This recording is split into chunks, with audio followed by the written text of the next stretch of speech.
বোনের কাছে হুজুর গিয়ে আড়াল থেকে সালাম দিলেন আর বললেন, হে বোন, এমন কি আমল করছে যে তোমার ভাই 40 মিনিটের ব্যবধানে আল্লাহ কবরটাকে জান্নাতের বাগান বানিয়ে দিয়েছে? সুবহানাল্লাহ। বোন বলতেছে, আমার ভাই মূর্খ মানুষ ছিল, তেমন কোন আমল করতে পারে নাই।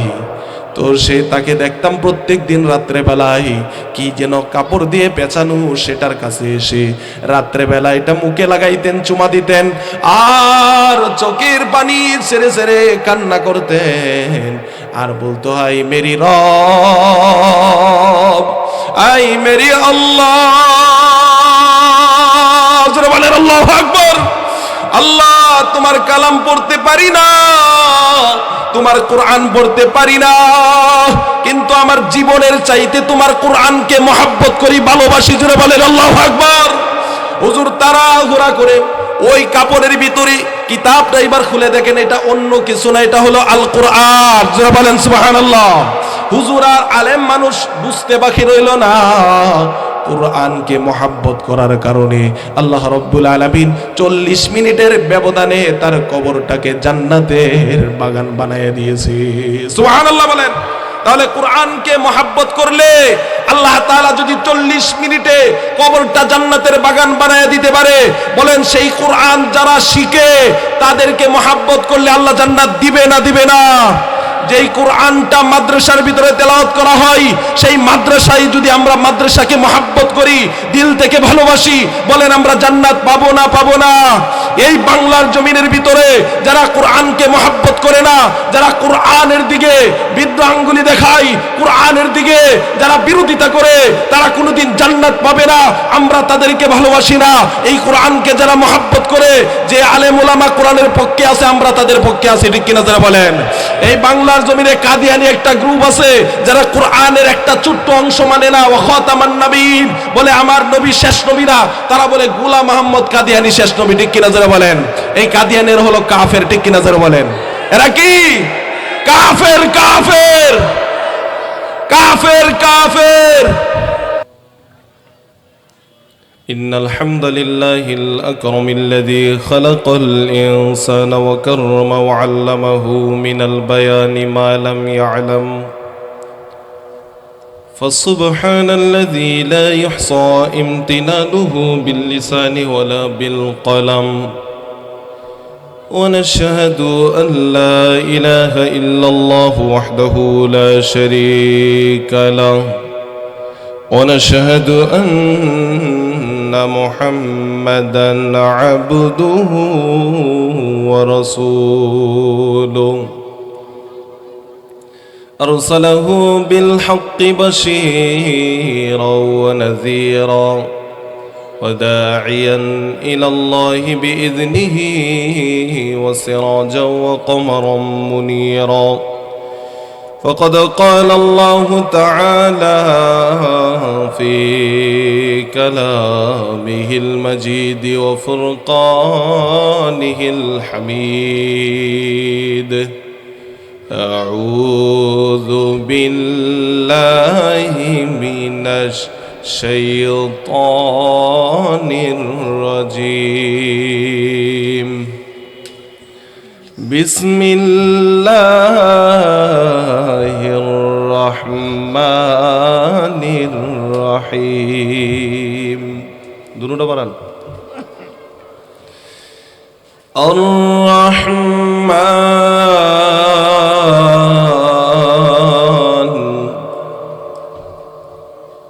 علم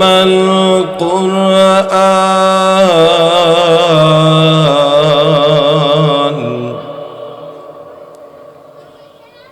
خلق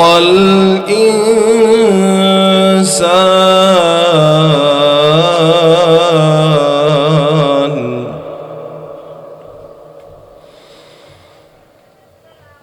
في مقعد صدق عند مليك مقتدر، بسم الله الرحمن الرحيم، الرحمن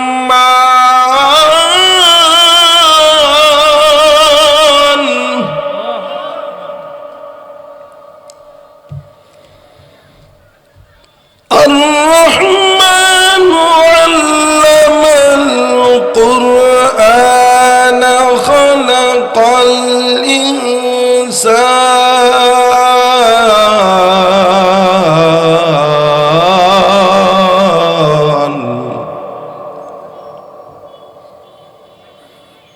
علم القرآن خلق الإنسان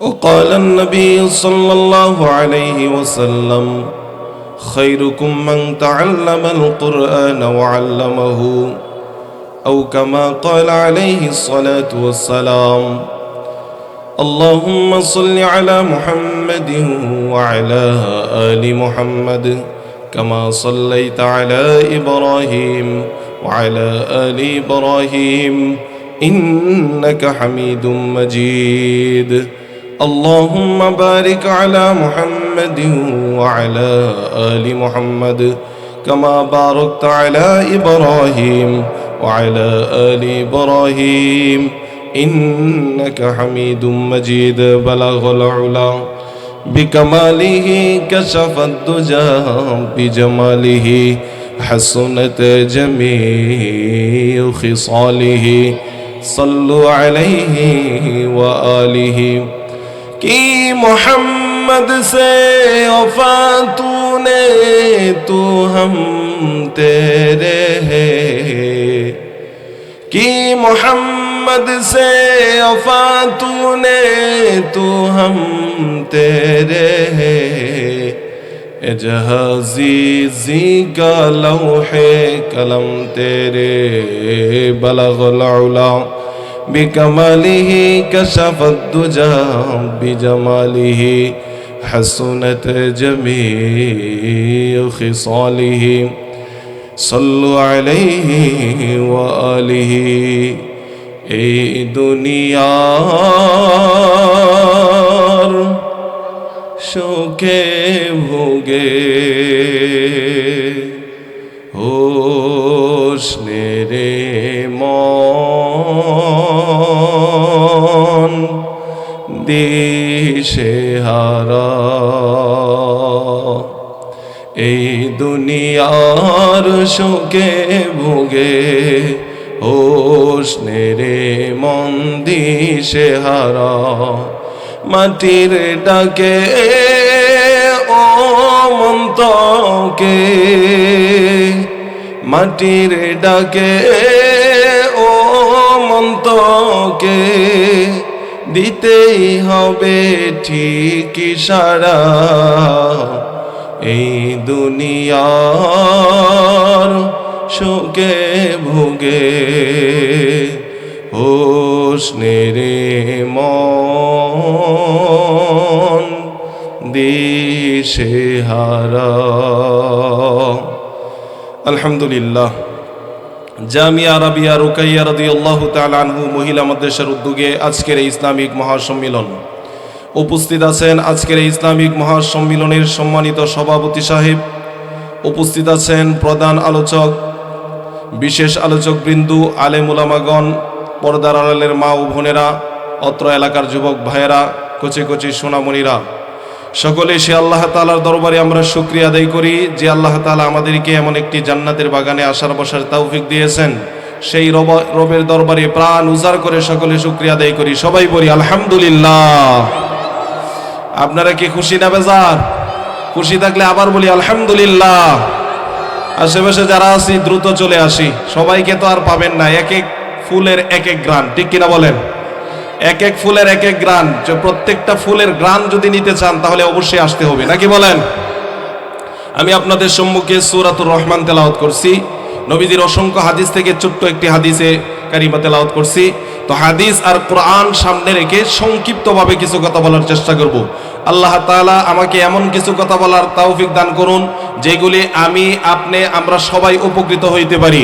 আল্লাহ তাআলা আমাদের সকলকে, আমাকে বলার, আপনাদেরকে আমলের নিয়তে শোনার, সবাইকে আমল করার তৌফিক দান করুন। জোরে বলেন আমিন। সূরা রহমান তেলাওয়াত করছি। সূরা রহমানে আল্লাহ তাআলা বলেন, আর রহমান, দয়াময় আল্লাহ, আল্লামাল কুরআন, শিক্ষা দিয়েছেন কুরআন, খলাকাল ইনসান, বানিয়েছেন মানুষ। সৃষ্টি করছেন কি?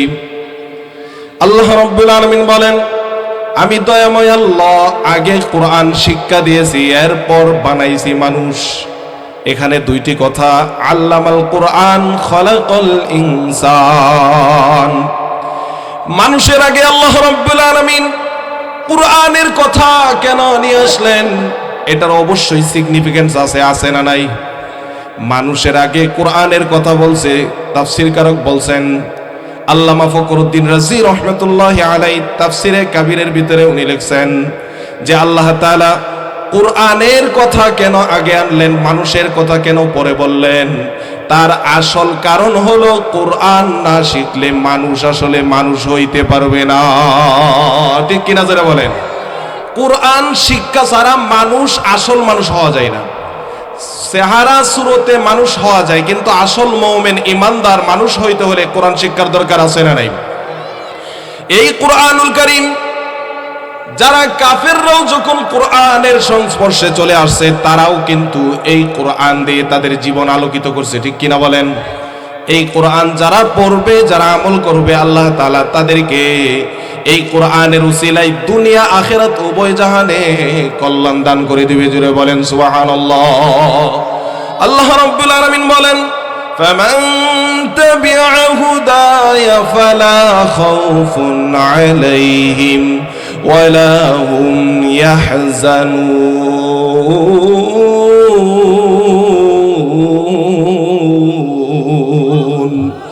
আল্লাহ রাব্বুল আলামিন বলেন, তোমাদের কোনো ভয় নাই, তোমাদের কোনো টেনশন নাই। আল্লাহ তাআলা বলেন, তোমরা যারা এই কোরআন পড়ে, যারা কোরআন দিয়ে আমল করে, তাদের কোনো ভয় নাই, টেনশন নাই। আল্লাহ তাআলা তাদেরকে জান্নাত দিয়ে দিবে। জোরে বলেন সুবহানাল্লাহ। ওয়ালা তাহিনু ওয়ালা তাহজানু ওয়া আনতুমুল আ'লাউন ওয়া আনতুমুল আ'লাউনা ইন কুনতুম মুমিনিন। জোরে বলেন আল্লাহু আকবার। আল্লাহ রাব্বুল আলামিন বলেন, তোমাদের কোনো ভয় নাই, তোমাদের কোনো টেনশন নাই, তোমরা দুনিয়া আখিরাতে বিজয় লাভ করবে। তবে শর্ত হলো কোরআন পড়ে না পড়ে। কোরআন পড়ে যারা মুমিন হয়ে যায়, আল্লাহ তাআলা তাদেরকে দুনিয়া আখিরাতে বিজয় লাভ করবে। জোরে বলেন সুবহানাল্লাহ। আল্লাহ এই আয়াতের শেষে বলছেন, ইন কুনতুম মুমিনিন, if you can be real মুমিন, যদি সত্যিকারের মুমিন হয়ে যায়, তাহলে আল্লাহ দুনিয়া আখিরাত উভয় জাহানে আল্লাহ তাআলা আমাদেরকে সফলতা দান করবে। জোরে বলেন সুবহানাল্লাহ। তাহলে আমরা কি মুমিন হতে চাই না চাই না? এই কোরআন যারা পড়ে, কোরআন যারা বুঝে, যারা আমল করে, আল্লাহ রাব্বুল আলামিন সেই সমস্ত মুমিনকে বন্ধু হিসাবে কবুল করে নেয়। জোরে বলেন সুবহানাল্লাহ। আমি বলি নাই, আল্লাহর কোরআন বলতেছে। আল্লাহ তাআলা বলেন, আল্লাহু ওয়ালিয়ুল্লাযীনা আমানু ইখরিজুহুম মিনাজ-যুলুমাতি ইলান-নূর ইখরিজুহুম মিনাজ-যুলুমাতি ইলান-নূর। আল্লাহ রাব্বুল আলামিন বলেন, যারা ঈমানদার, কোরআন যারা আমল করে, যারা কোরআনকে ঈমানের সহিত মেনে নিয়েছে, যারা ঈমানদার, আল্লাহ তাআলা তাদেরকে বন্ধু হিসাবে ঘোষণা করছেন। জোরে বলেন সুবহানাল্লাহ। ইখরিজুহুম মিনাজ-যুলুমাতি ইলান-নূর। জোরে বলেন আল্লাহু আকবার। আল্লাহ রাব্বুল আলামিন বলেন, ওই সমস্ত বন্ধুগুলিকে আল্লাহ তাআলা দুনিয়ার সমস্ত অন্ধকারের রাস্তা থেকে আল্লাহ তাআলা তাদেরকে জান্নাতের রাস্তায়, আলোকিত রাস্তায় আল্লাহ নিজে পরিচালনা করে। জুড়ে বলেন সুবহানাল্লাহ। কোরআন পড়ে না পড়ে, কোরআন শিক্ষা গ্রহণ করতে হবে, কোরআন পড়তে হবে। যারা কোরআনুল কারীম পড়ে আল্লাহ তাআলার বন্ধু হয়ে যায় তারা। জুড়ে বলেন সুবহানাল্লাহ। তাহলে কোরআনটা পড়া লাগবে না? কোরআনটা কি জানতে হবে? কোরআনের ভিতরে কি আছে আমাদের জানা দরকার আছে না নাই? What is Quran? What is the meaning of Quran? What is the significance of Quran? What is the message of Quran? কোরআনটা কি, কেন, এই কোরআনের ভিতরে কি আছে আমাদের জানা দরকার আছে না নাই? যারা বলেন আছে না নাই? বাংলা পড়লাম, ইংরেজি পড়লাম, অঙ্ক পড়লাম, পৌরনীতি পড়লাম, বিজ্ঞান পড়লাম, সায়েন্স পড়লাম, অনার্স করলাম, মাস্টার্স করলাম, ডক্টর হলাম, ইঞ্জিনিয়ার হলাম, কত কিতাব কত গবেষণা করলাম, কিন্তু এই অবাগা মুসলমান কোরআনটাই পড়ে না। ঠিক কিনা জোরে বলেন? এই কোরআন না পড়ার দরুন আজকে মানুষ আসল মানুষ হইতে পারতেছে না। তারা দুনিয়াতেও অপদস্থ লাঞ্ছিত হচ্ছে, পরকালেও তারা অপদস্থ লাঞ্ছিত হবে। ঠিক কিনা জোরে বলেন? আজকে ভূমিকম্প কেন হয় দেশের ভিতরে? এই দেশের ভিতরে আযাব গজব কেন আসে? আজকে মুসলমানরা কোরআন থেকে দূরে সরে গেছে। ঠিক কিনা বলেন? এই কোরআন থেকে দূরে সরার কারণে কোরআন নিজেরা পড়ে না, আমল করে না, এই কোরআন দিয়ে তাদের নিজের জীবন পরিচালনা করে না। এই জন্য আজকে মুসলমানদের আসল কারণই হলো তাদের কোরআন ছেড়ে দেওয়ার কারণে অধঃপতন। ঠিক কিনা জোরে বলেন? আজকে মায়ানমারের ভিতরে বলেন, ফিলিস্তিনের ভিতরে বলেন, গাজার ভিতরে বলেন, ইরাকের ভিতরে বলেন, সারা দুনিয়ার ভিতরে আজকে মুসলমানরা নির্যাতিত, অপদস্থ, লাঞ্ছিত। তার বড় কারণ হলো এই কোরআন নিজেরা পড়ে না, আমল করে না, কোরআনের আমল থেকে দূরে সরে গিয়েছে। ঠিক কিনা জোরে বলেন? এই জন্য আমাদেরকে কোরআন পড়া দরকার আছে না নাই? আল্লাহ তাআলা বলেন, আল্লামাল কুরআন খালাকাল ইনসান।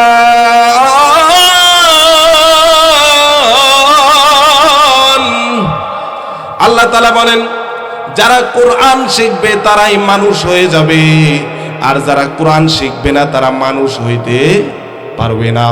যেমন কাফেররা যখন ইসলাম কবুল করছে, আল্লাহ তাআলা তাদেরকে আসল মানুষ বানিয়ে দিয়েছে। যেমন একটা উদাহরণ দেই, হযরত ওমর রাদিয়াল্লাহু তাআলা আনহু ইসলাম কবুল করার আগে এমন কাফের ছিলেন যে নবীকে হত্যা করার জন্য গিয়েছিলেন। জান কিনে বলেন? জান নাই? হযরত ওমর রাদিয়াল্লাহু তাআলা আনহু নবীকে হত্যা করতে যায়, তাহলে কত বড় কাফের। হযরত ওমর রাদিয়াল্লাহু তাআলা আনহু মানুষ হত্যা করছে, মদ পান করছে, এমন কোনো খারাপ কাজ নাই, সব করছে ইসলাম কবুলের আগে। ইসলাম কবুলের পরে যখন কোরআনের স্পর্শে চলে আসছে, আল্লাহ রাব্বুল আলামিন হযরত ওমর রাদিয়াল্লাহু তাআলা আনহুকে কত দামি বানায় দিয়েছেন। ও যুবক ভাইরা, ও বৃদ্ধ বাবাজিরা, ভালো করে খেয়াল করে কথাগুলি শুনবেন। হযরত ওমর রাদিয়াল্লাহু তাআলা আনহু এই কোরআনের স্পর্শে যখন চলে আসছে, আল্লাহ তাআলা কত দামি বানায় দিয়েছে। হযরত ওমর রাদিয়াল্লাহু তাআলা আনহু যেই রাস্তা দিয়ে হাঁটতেন ইসলাম কবুল করার পরে, এত দামি হয়েছে তার রাস্তার হাঁটার রাস্তা দিয়ে শয়তান পর্যন্ত চলার সাহস পাইছে না। জোরে বলেন সুবহানাল্লাহ। শুধু তাই নয়, হযরত ওমর রাদিয়াল্লাহু তাআলা আনহু মদিনার প্রেসিডেন্ট যখন ছিলেন, মসজিদে নববীর ভিতরে হযরত ওমর রাদিয়াল্লাহু তাআলা আনহু মানুষ হত্যা করছে, মদ পান করছে। এই ব্যক্তি যখন ইসলাম কবুল করছে, কোরআনের স্পর্শ আসছে, কত দাম হয়েছে। মদিনার ভিতরে মসজিদে নববীর মিম্বরের ভিতরে বসে হাজার হাজার মাইল দূরে হযরতে সারিয়া রাদিয়াল্লাহু তাআলা আনহু যুদ্ধের ময়দানে যুদ্ধ করতেছে। হযরত ওমর রাদিয়াল্লাহু তাআলা আনহু হযরত সারিয়ার দিকে ইশারা দিয়ে বলে, হে সারিয়া, পিছনে পাহাড়ের পিছনে শত্রু আছে, তোমার ডানে শত্রু আছে, বামে শত্রু আছে। হযরত সারিয়া রাদিয়াল্লাহু তাআলা আনহু হাজার হাজার মাইল দূর থেকে যখন যুদ্ধ থেকে আসলেন, বললেন, ওমরের কথা আমি হাজার হাজার মাইল দূরে স্পষ্ট শুনতে পেয়েছি। জোরে বলেন সুবহানাল্লাহ। ইসলাম কবুল করার পরে কোরআনে স্পর্শ লাগার কারণে হযরত ওমরের দাম কত বেড়ে গেছে। জোরে বলেন সুবহানাল্লাহ। শুধু তাই নয়, হযরত ওমর রাদিয়াল্লাহু তাআলা আনহু কোরআনের স্পর্শে আসার পরে নবীজি নিজে বলছেন, লাউ কানা বাদি নাবিয়ুল্লাহ কা উমর, আমার পরে যদি কেউ নবী হইতো তাহলে আল্লাহ তাআলা হযরত ওমর রাদিয়াল্লাহু তাআলা আনহুকে এই জমিনের নবী বানায়া পাঠাইতেন। জোরে বলেন আল্লাহু আকবার। কত দামি হয়েছেন হযরত ওমর রাদিয়াল্লাহু তাআলা আনহু। আল্লাহ রাব্বুল আলামিন হযরত ওমর রাদিয়াল্লাহু তাআলা আনহু কোরআনের স্পর্শে আসার পরে হযরতে ওমরের, আল্লাহ তাআলা হযরতের ওমরের দিকে তাকায়া ওমরের কথা মতো আল্লাহ কোরআনুল কারীমের ভিতরে 21 জায়গায় আল্লাহ তাআলা কোরআনুল কারীমের আয়াত নাযিল করেছে। সুবহানাল্লাহ বলেন। এত দামি মানুষ হযরত ওমর রাদিয়াল্লাহু তাআলা আনহু। মদিনার ভিতরে, মিশরের ভিতরে, নীল নদের ভিতরে পানি আসে না। হযরত ওমর রাদিয়াল্লাহু তাআলা আনহুর যুগে উনি কোরআনের স্পর্শে কত দামি হয়েছে সেই কথাটা বুঝাইতেছি। হযরত ওমর রাদিয়াল্লাহু তাআলা আনহু ওই শাসন আমলে যখন নীল নদের ভিতরে পানি আসে না, ওই সময় যুবতী একটা মহিলাকে গলা কাটা করে ওই নীল নদের ভিতরে নিক্ষেপ করলে তারপর নীল নদ পানি দিত, এমন কুপ্রথা চালু ছিল। হযরত ওমর রাদিয়াল্লাহু তাআলা আনহু গভর্নর ছিলেন হযরত আমর ইবনে আস রাদিয়াল্লাহু তাআলা আনহু। হযরত আমর ইবনে আস রাদিয়াল্লাহু তাআলা আনহু চিঠি লিখলেন হযরত উমরের কাছে, বললেন, হে উমর, এই মিশরের ভিতরে দেখেন এমন একটা অবস্থায় কুপ্রথা চালু আছে, আপনি কি বলেন? আমি তো মহিলাদেরকে জবাই করতে দেই নাই, এই কুপ্রথা আমি চালু করতে দেই নাই, আপনি কি বলেন? হযরত উমর রাদিয়াল্লাহু তাআলা আনহু বলেন, হে আমর ইবনে আস, আপনি ঠিক করছেন। হযরত উমর রাদিয়াল্লাহু তাআলা আনহু দুইটা চিঠি লিখলেন, একটা আমর ইবনে আসের কাছে পাঠিয়ে দিলেন, দ্বিতীয় নাম্বার চিঠি হযরত আমর ইবনে আস রাদিয়াল্লাহু তাআলা আনহুকে বলেন, এই দ্বিতীয় নাম্বার চিঠিটা নীল নদের কাছে আমি হযরত উমর প্রেরণ করলাম। জোরে বলেন সুবহানাল্লাহ। আরে সাগরের নদীর ভিতরে যদি চিঠি নিক্ষেপ করে পানি আসবে না আমাদের বিবেকে এটা ধরবে না, ঠিক কিনা বলেন? হযরত উমর রাদিয়াল্লাহু তাআলা আনহু আল্লাহ রাব্বুল আলামিন তাকে এত ভালোবাসতেন, এত প্যারা হয়ে গেছেন কোরআনের স্পর্শে আসার পরে। হযরত উমরের চিঠি হযরত আমর ইবনে আস পাওয়ার পরে রাত্রের ভিতরেই নীল নদের ভিতরে যখন উমরের চিঠি নিক্ষেপ করলেন, সকাল হওয়ার আগেই নীল নদের পানি জোয়ার এসে মানুষের বিভিন্ন কৃষি জমির ভিতরে পানি চলে গেছে। জোরে বলেন সুবহানাল্লাহ। আমি যেই কথাটা বুঝাইতে চাইছিলাম সেটা হলো, হযরত উমর রাদিয়াল্লাহু তাআলা আনহু ইসলাম কবুল করার আগে কত পাপী ছিলেন, কত গুনাহগার ছিলেন, কিন্তু যখন ইসলাম কবুল করলেন, কোরআনের স্পর্শ আসলেন, আল্লাহ তাআলা তার দাম বাড়ায় দিয়েছে। জোরে বলেন সুবহানাল্লাহ। এমন দাম বাড়ছে, মদিনার ভিতরে কে কি স্বপ্ন দেখে সেটাও হযরত উমর রাদিয়াল্লাহু তাআলা আনহু জানতে পারে। জোরে বলেন আল্লাহু আকবার। প্রেসিডেন্ট ছিলেন, মদিনার প্রেসিডেন্ট ছিলেন, এই অবস্থায় কে কি স্বপ্ন দেখে সেটাও সে জানতে পারে। কিতাবের ভিতরে পাওয়া যায়, মদিনার ভিতরে হযরত আলী রাদিয়াল্লাহু তাআলা আনহু যখন হযরত উমর রাদিয়াল্লাহু তাআলা আনহু প্রেসিডেন্ট ছিলেন, হযরত আলী রাদিয়াল্লাহু তাআলা আনহু স্বপ্ন দেখেন, রাত্রে বেলায় বিশ্বনবী মুহাম্মদ রাসূলুল্লাহ সাল্লাল্লাহু আলাইহি ওয়াসাল্লাম দেশের প্রেসিডেন্ট, স্বপ্ন দেখতেছেন হযরত আলী। স্বপ্নকে দেখেন, হযরত আলী রাদিয়াল্লাহু তাআলা আনহু স্বপ্ন দেখতেছেন যে বিশ্বনবী এখনো জীবিত আছে, কিন্তু বিশ্বনবী ইন্তিকাল করছেন। এই সময় দেখতেছেন, দেখেন রাত্রে বেলায় হযরতে মুহাম্মদুর রাসূলুল্লাহ সাল্লাল্লাহু আলাইহি ওয়াসাল্লামের কাছে সকালবেলা কিছু খেজুর হাদিয়া আসছে। বিশ্বনবী সাল্লাল্লাহু আলাইহি ওয়াসাল্লাম সবাইকে খেজুর হাদিয়া দিতেছে, হযরত আলী রাদিয়াল্লাহু তাআলা আনহুকে একটা খেজুর বিশ্বনবী হাদিয়া দিয়েছেন। সুবহানাল্লাহ বলেন। হযরত আলী রাদিয়াল্লাহু তাআলা আনহু ফজরের আযান বাস্তব যখন কানে চলে আসলো, হঠাৎ করে হযরত আলী রাদিয়াল্লাহু তাআলা আনহুর ঘুম ভেঙে গেল।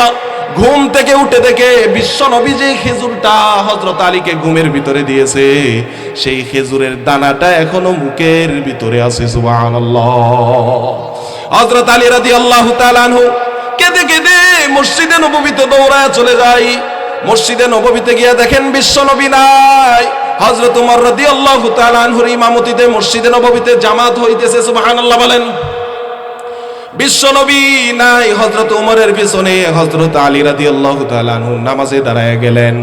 এবার ফজরের নামাজের পরে হযরত আলী রাদিয়াল্লাহু তাআলা আনহু তাকায় দেখেন যে একজন মহিলা বলতেছেন, আমার গাছের পয়লা খেজুর আমি হাদিয়া নিয়ে আসছি আমিরুল মুমিনিন, আপনি নিজে খান, আপনার সাহাবায়ে কেরাম সকলকে হাদিয়া দেন। এবার সবাইকে হযরত উমর রাদিয়াল্লাহু তাআলা আনহু সবাইকে একটা দুইটা করে হাদিয়া দিতেছেন। হযরত উমরও খাইলেন, হযরত আলী রাদিয়াল্লাহু তাআলা আনহুর হাতে একটা খেজুর হাদিয়া দিবেন। সুবহানাল্লাহ বলেন। হযরত আলী রাদিয়াল্লাহু তাআলা আনহু বলেন, হে ভাই উমর, আপনার হাতে ঝুড়ির ভিতরে তো আরো খেজুর আছে, আমাকে কি আরেকটা খেজুর দেওয়া যায় না? হযরত উমর রাদিয়াল্লাহু তাআলা আনহু বলেন, হে ভাই আলী, রাত্রি বেলা তো আমার বিশ্ব নবী তোমাকে একটা খেজুরি হাদিয়া দিয়েছে। নবীজি যেহেতু একটা খেজুর হাদিয়া দিয়েছে, আমি উমর তোমাকে দুইটা দিতে পারবো না। জোরে বলেন আল্লাহু আকবার। হযরত উমর রাদিয়াল্লাহু তাআলা আনহু এমন কোরআনের বর্ষে আসার কারণে আল্লাহ রাব্বুল আলামিন তার মর্যাদা এত বাড়ায়া দিলেন, দুনিয়া আখিরাতে রাত্রিবেলা কে কি স্বপ্ন দেখে সেটাও হযরত উমরের কাছে খবর হয়ে যায়। সুবহানাল্লাহ। ও প্রিয় ভাইরা, এই জন্য কোরআন আমাদের পড়া দরকার আছে না নাই? এই কোরআন যদি রেহালের গায়ে লেগে যায়, সে রেহালের সম্মান বাড়ে না কমে? জোরে বলেন, বাড়ে না কমে?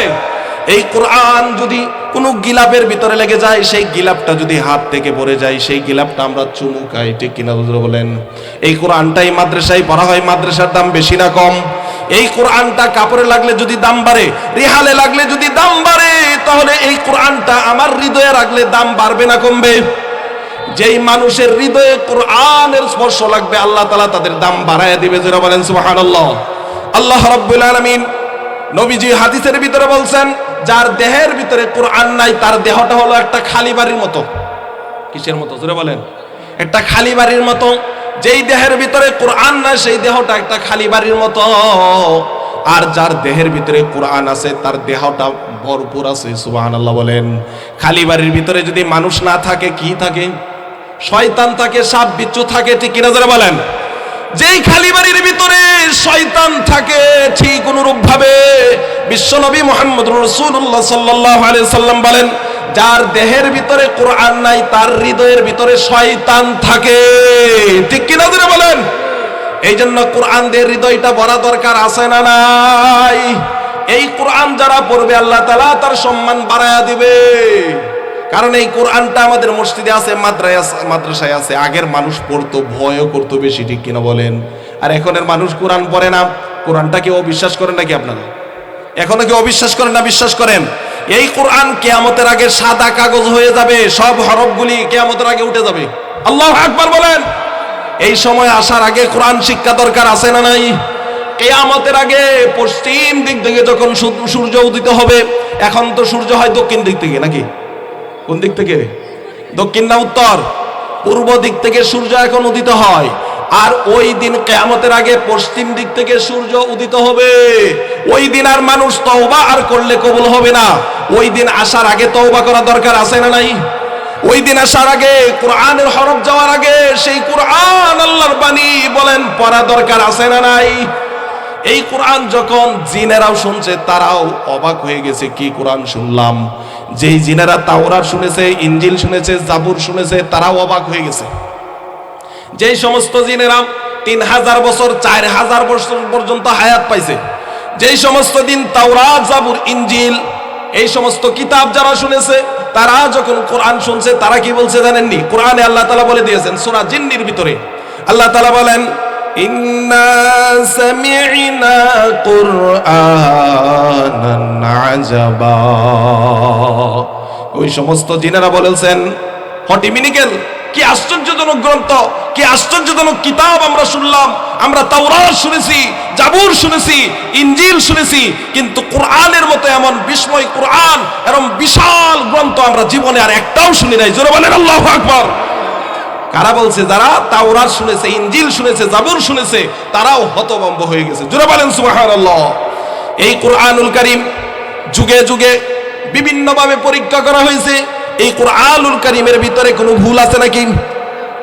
আল্লাহ রাব্বুল আলামিন এই কোরআনের শুরুতে আল্লাহ বলছেন, জালিকাল কিতাবু লা রাইবা ফি।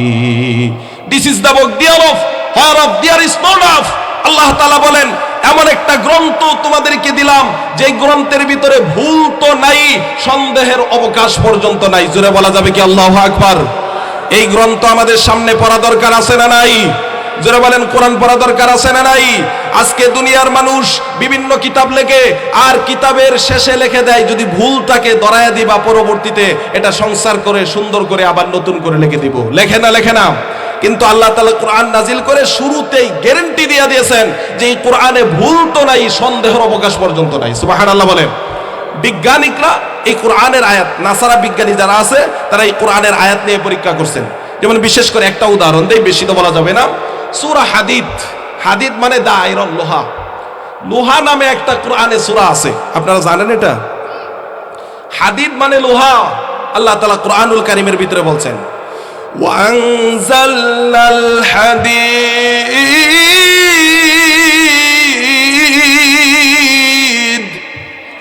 ফীহি বাসুন শাদীদুন ওয়া মানাফিউ লিন-নাস।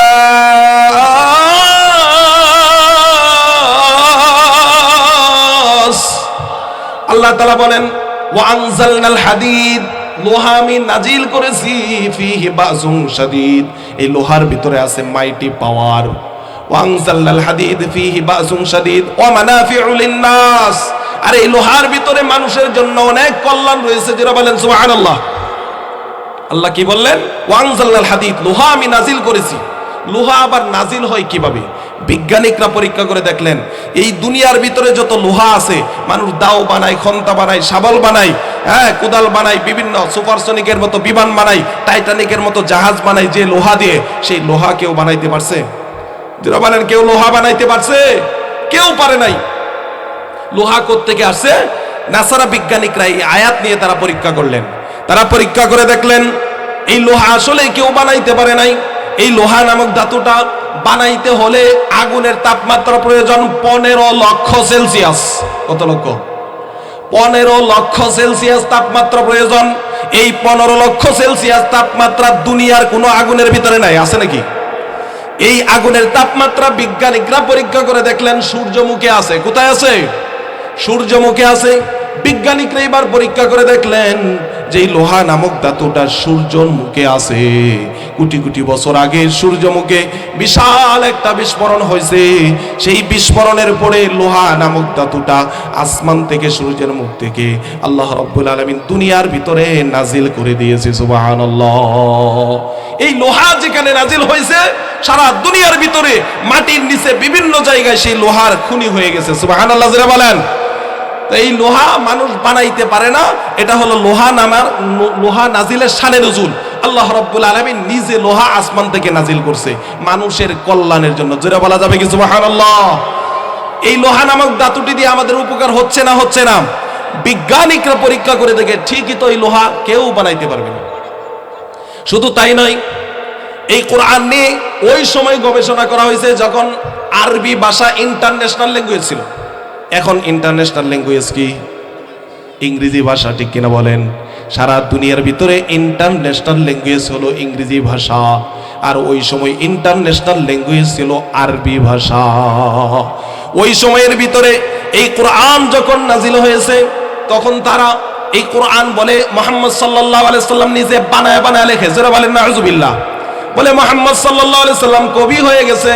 মুহাম্মদ সাল্লাল্লাহু আলাইহি সাল্লামকে জিনাকাল কাউসার ফাসাল্লি লিরাব্বিকা ওয়ানহার ইন্না শানিআকা হুয়াল আবতার।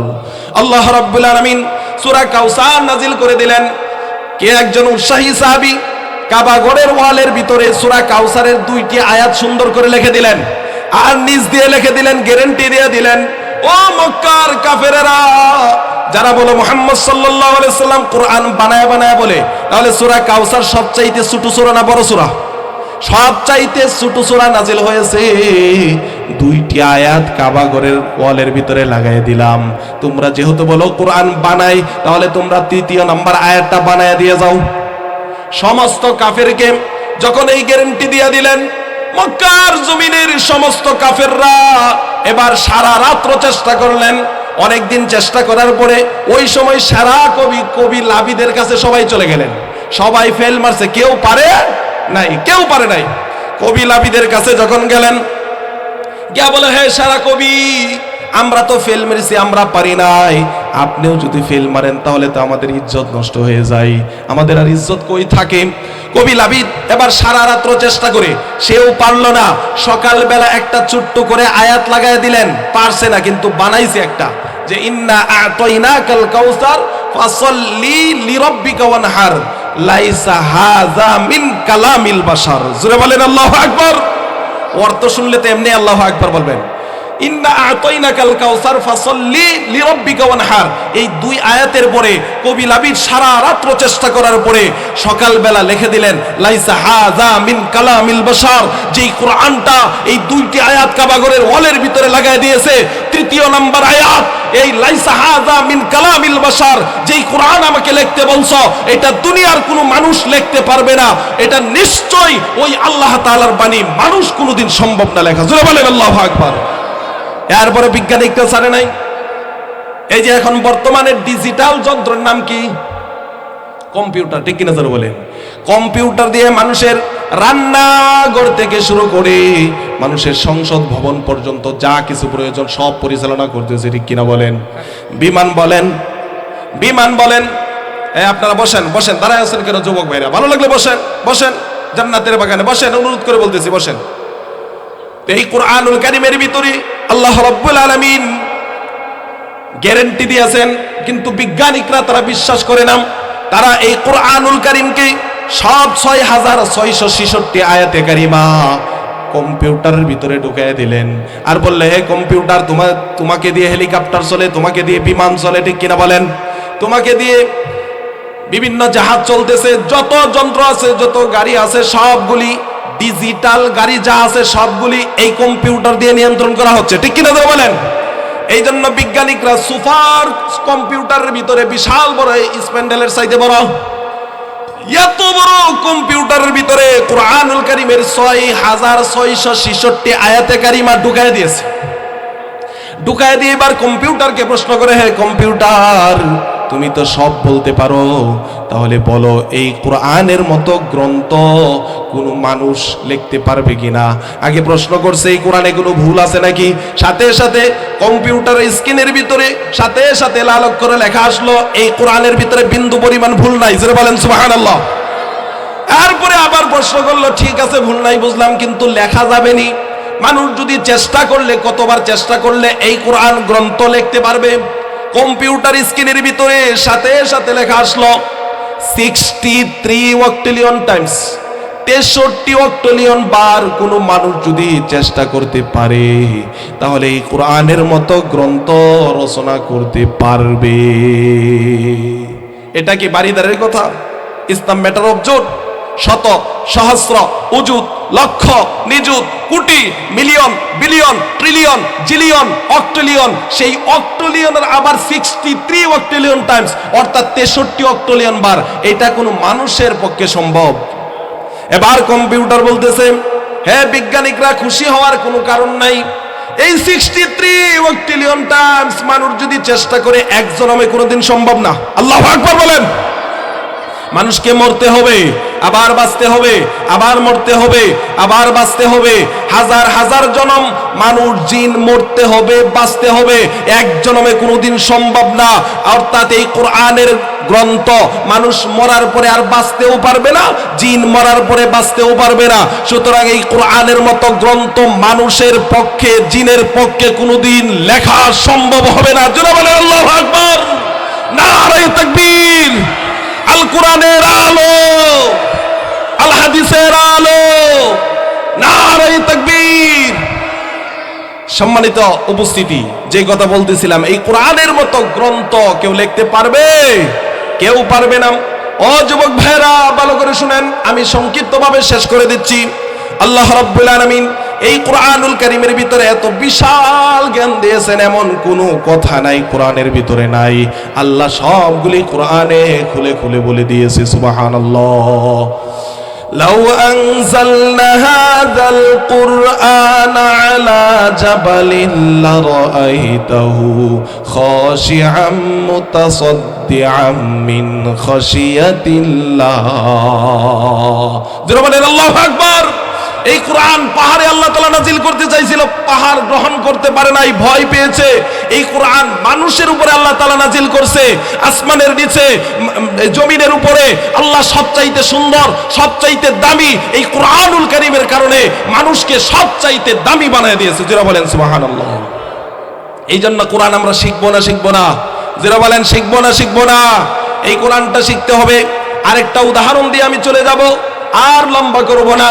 এই কোরআন যারা শিখে আল্লাহ তাআলা তাদেরকে দামি বানায় দেয়। সুবহানাল্লাহ বলেন। এই কোরআন পড়লেও সওয়াব, শুনলেও সওয়াব। সুবহানাল্লাহ বলেন। এই কোরআন যদি আমি মহব্বত করি তাও সওয়াব। এই কোরআন যারা পড়ছে আলেম উলামা তাদেরকে মহব্বত করলে সওয়াব। এই কোরআন যেই মাদ্রাসায় তেলাওয়াত করা হয় সেই মাদ্রাসাকে মহব্বত করলেও সওয়াব। যেমন আল্লামা নকশবন্দি, জুলফিকার নকশবন্দি রহমাতুল্লাহি আলাইহি, উনার কিতাবের ভিতরে ছোট্ট করে একটা ঘটনা লিখছেন। কিতাবের ভিতরে আসছে, আল্লামা জুলফিকার নকশবন্দি রহমাতুল্লাহি আলাইহি বলেন, এই কিতাব, এই কোরআনকে মহব্বত করে জান্নাতের বাগান হয়ে যায় কবর। উনার কিতাবের ভিতরে লিখছেন, একজন গ্রাম্য মানুষ হঠাৎ করে মারা গিয়েছে। ওই এলাকার ভিতরে ওই সময় আলেম খুব কম ছিল, ঠিক কিনা বলেন? অনেক যুগের আগে কথা। ওই সময় আলেম খুব কম ছিল। ওই সময়ের ভিতরে ওই আলেম মসজিদের ইমাম ছুটিতে বাড়িতে চলে গেলেন। ওই গ্রাম্য মানুষটা মারা যাওয়ার পরে গ্রামের মানুষ কিভাবে জানাজা পড়বে, কিভাবে দাফন কাফন করবে তার জানা নাই, কেউ জানে না। এই জন্য সবাই হতাশ হয়ে গেছে, কিভাবে জানাজা দিবে। হঠাৎ করে গ্রামের মানুষ সারা দিন চলে যায়, লাশটা ফুলে যাইতেছে। এই জন্য সবাই তাড়াহুড়া করে কোন রকম গোসল দিলেন। গোসল দেওয়ার পরে এবার সারা রাত্র চলে যায়। সারা দিন সারা রাত্র চলে যাওয়ার পরে জানাজা পড়ানোর লোক নাই। এখন কি করবে? সকালবেলা কিছু কিছু জ্ঞানী মানুষ আছে, তারা বলতেছে এই লাশটাকে বিশ্ব রোডের পাশে নিয়ে যাই। বিশ্ব রোডের পাশে লাশটাকে নিয়ে যাওয়ার পরে যদি একটা আলেম পাই রাস্তা দিয়ে যাইতেছে, তাহলে তাকে বলবো জানাজাটা পড়ানোর জন্য। সুবহানাল্লাহ বলেন। এই চিন্তা করে রাস্তার পাশে যখন ওই মৃত লাশটাকে নিয়ে গেলেন, অনেক সময় পরে দেখে একজন টুপিওয়ালা দাড়িওয়ালা মানুষ সাইকেল দিয়ে আসতেছে। ওই হুজুর আসার পরে গ্রামের সকল মানুষ ধরলেন, ও হুজুর, আপনাকে দেখতে আলেমের মতো মনে হয়, আপনি যদি মেহেরবানি করে, আমরা বিপদে পড়ছি, এই লাশটার জানাজা পড়াইয়া দিতেন। হুজুর বলে, আমি আলেম ঠিক আছে, কিন্তু পেশাই হলাম পুলিশ। পেশাই কি? পুলিশ। তো আমার সময়ের বড় অভাব, আমি এই লাশের জানাজা পড়ানোর মতো সময় নাই। তোমরা যেহেতু বিপদে পড়ছো, যাও তাড়াতাড়ি, আমি জানাজা পড়াইয়া দিতেছি। এই হুজুর এবার সকলকে বললেন, তাড়াহুড়া করো, জানাজা পড়াইয়া দেই। হুজুর তাড়াতাড়ি করে জানাজা পড়াইয়া দিলেন। এবার গ্রামের মানুষ ধরতেছে, হুজুর এই মাইয়াতকে কিভাবে কবরে নামাইতে হয়, সুন্নত তরিকায় কিভাবে দাফন কাফন করতে হয়, আমরা তো কেউ জানি না। আপনি একটু মেহেরবানি করে যদি মাইয়াতকে দাফন করে যাইতেন তাহলে উপকার হইতো। হুজুর বলতেছেন, আমার টাইমের বড় অভাব, তোমরা যেহেতু বিপদে পড়ছো, তাড়াতাড়ি করো। এবার হুজুর গ্রামের মানুষদেরকে নিয়ে গুরুস্থানের ভিতরে তাড়াহুড়া করে মাইয়াতকে কবরের ভিতরে নিজের হাতে শোয়াইয়া দিলেন। এবার কবরের ভিতরে শোয়াইয়া দিয়ে উপরে বাঁশের কাটকি দিয়ে সুন্দর করে মাটি চাপা দিয়ে হুজুর চলে গেলেন। থানার ভিতরে যখন চলে গেলেন, থানার ভিতরে যাওয়ার পরে হুজুরের পকেটে কিছু জরুরি সার্টিফিকেট ছিল। সেই সার্টিফিকেট কাগজগুলি তন্ন তন্ন করে থানার ভিতরে খুঁজলেন, বাড়িতে খুঁজলেন, কোথাও পাইলেন না। এবার হুজুরে একিন হলো ওই লাশটাকে, মাইয়াতকে তাড়াহুড়া করে কবরে নামানোর কারণে ওই কবরের ভিতরে আমার জরুরি কাগজগুলি পড়ে গেছে। তার বিশ্বাস হয়েছে। এবার দৌড়ায় এলাকায় গেলেন, বললেন, হে এলাকার ভাইয়েরা, আপনারা বিপদে পড়ছিলেন, বিপদের সময় আমি ছিলাম, এখন আমি বিপদে পড়ছি, আপনারা পাশে আসেন। বলে, হুজুর কি হয়েছে? যে মাইয়াতকে তাড়াহুড়া করে দাফন করার কারণে কবরের ভিতরে আমার জরুরি কিছু সার্টিফিকেট পড়ে গেছে, আমার সার্টিফিকেট কাগজগুলি লাগবেই লাগবে। এলাকার মানুষ বলতেছে, হুজুর মাইয়াতকে দাফন করার পরে আবার কবর খনন করা যায় কি যায় না আমরা তো জানি না। হুজুর বলতেছেন, বিশেষ কারণে এখনো লাশটা ফুলে নাই, ফাটে নাই।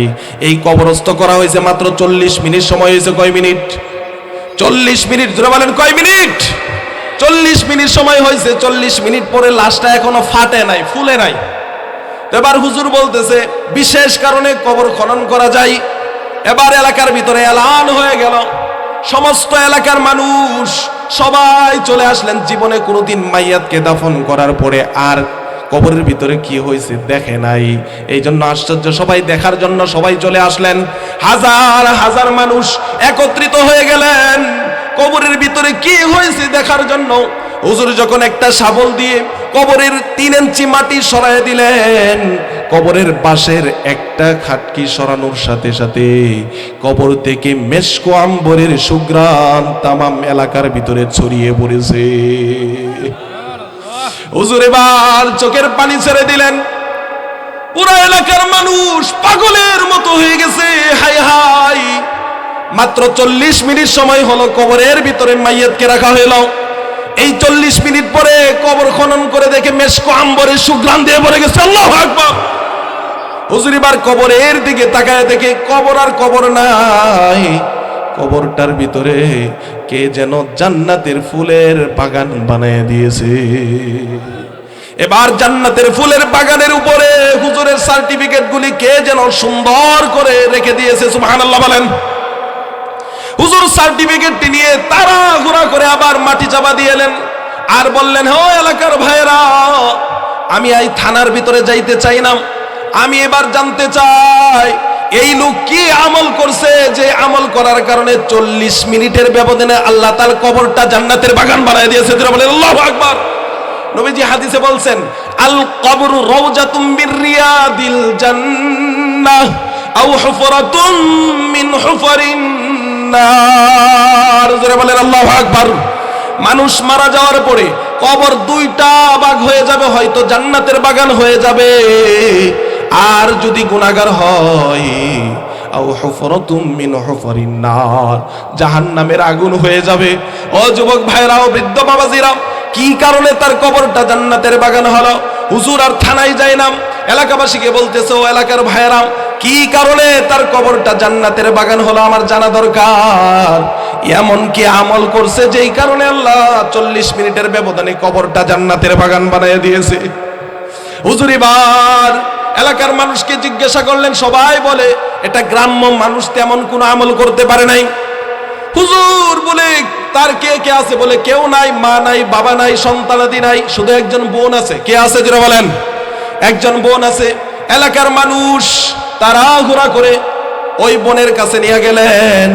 বোনের কাছে হুজুর গিয়ে আড়াল থেকে সালাম দিলেন আর বললেন, হে বোন, এমন কি আমল করছে যে তোমার ভাই 40 মিনিটের ব্যবধানে আল্লাহ কবরটাকে জান্নাতের বাগান বানিয়ে দিয়েছে? সুবহানাল্লাহ। বোন বলতেছে, আমার ভাই মূর্খ মানুষ ছিল, তেমন কোন আমল করতে পারে নাই। তো তাকে দেখতাম প্রত্যেক দিন রাত্রে বেলায় কি যেন কাপড় দিয়ে পেঁচানো, সেটার কাছে এসে রাত্রে বেলা এটা মুখে লাগাইতেন, চুমা দিতেন, আর চোখের পানি ছেড়ে ছেড়ে কান্না করতেন আর বলতো, হাই মেরি রব, আই মেরি আল্লাহ। বলেন আল্লাহু আকবার। আল্লাহ, তোমার কালাম পড়তে পারি না, তোমার কোরআন পড়তে পারি না, কিন্তু আমার জীবনের চাইতে তোমার কোরআনকে মহব্বত করি, ভালোবাসি। জোরে বলেন আল্লাহু আকবার। হুজুর তাড়াহুড়া করে ওই কাপড়ের ভিতরে কিতাবটা এবার খুলে দেখেন, এটা অন্য কিছু না, এটা হলো আল কোরআন। জোরে বলেন সুবহানাল্লাহ।